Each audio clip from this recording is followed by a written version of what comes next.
Hey guys, what's going on? I'm Malecki, and in this video, I'm gonna turn this old beam into this Thor hammer. Check it out.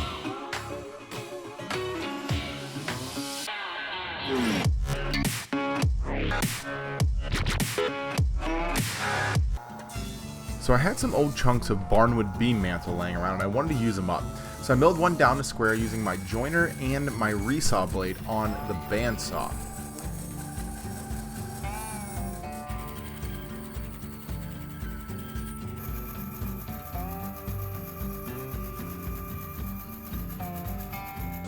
I then head over to the drill press and pre-cut the handle mortise using a 1 1/4 inch Forstner bit. I want the handle to be a little beefier. I clean up the mortise with a hand chisel.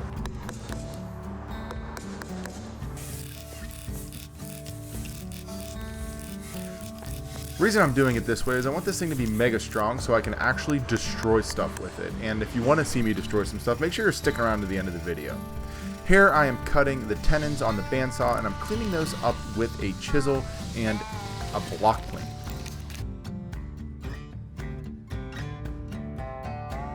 And man, was this thing tight. I am literally every bit of 275 pounds and I am struggling to get it out of this mortise, so it's nice and strong.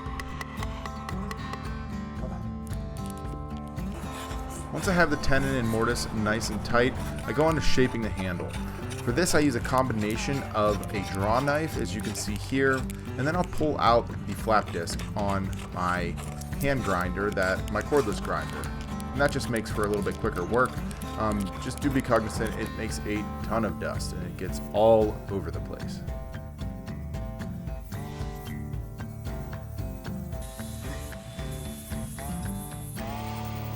I then cut all of the tapers on the head.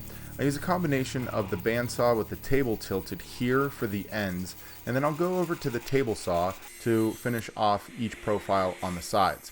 Now, the head itself has a little more detail work to it, so I bust out the block plane and my scrub planes from Wood River, provided by Woodcraft, who's a sponsor of this build, and I clean everything up there. I actually don't even sand the head because I get such a nice finish with all the planes.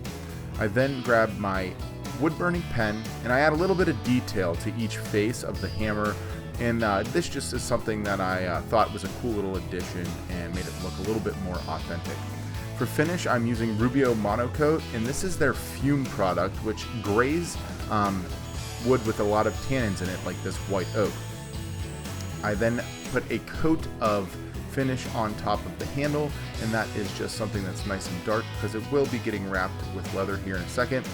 And to finish off the head of the mallet or hammer, I'm going to use one of Rubio's tinted colors, and I think this is one of their silver metallics.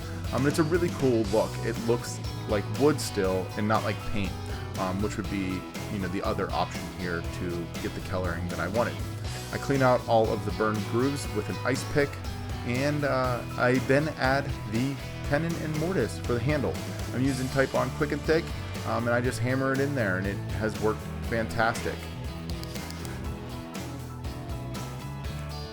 I wrap the handle in some belt leather that I got at the local craft store, and I just use some ring shank nails to set those into place.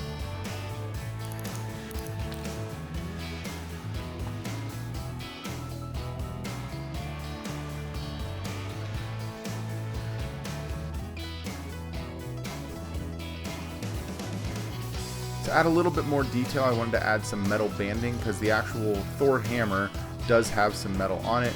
So I cut some 20 gauge steel down to a size close to what would be the diameter of the handle, and then I wrap it around by hand and use some 15-minute epoxy to adhere it into place.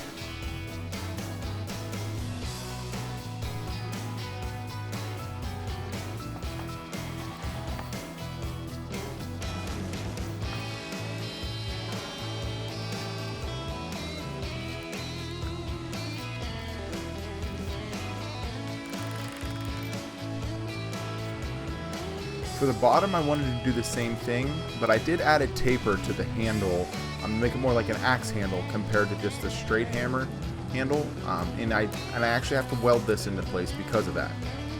And it did catch the leather on fire, which I would definitely recommend being cognizant of if you're going to do something like this. I just took my time, and then I ground out all of the welds to make it nice and smooth looking, and I added some epoxy to hold it into place.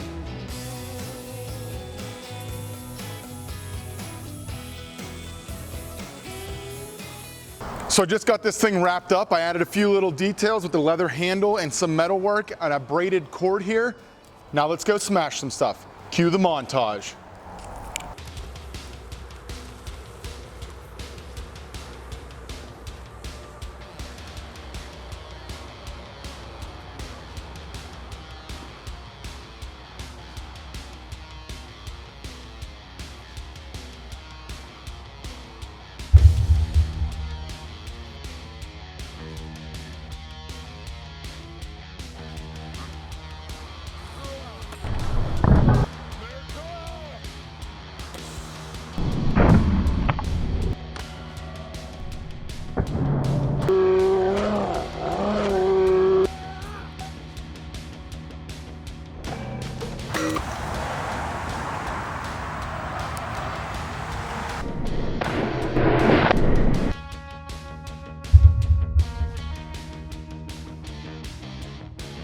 All over you.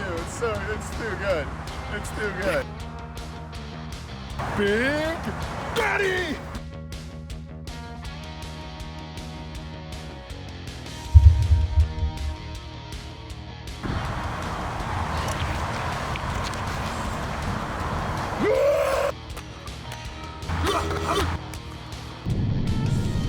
I want to send a big thank you out there to each and every one of you for tuning into this video. If you like what I'm doing, make sure you hit that like button and that subscribe button and that bell so you can see my next video. Huge shout out to Woodcraft for sponsoring this build. Thank you guys one more time for tuning in. Go punch your next project in the face, and I'll see you on the next video.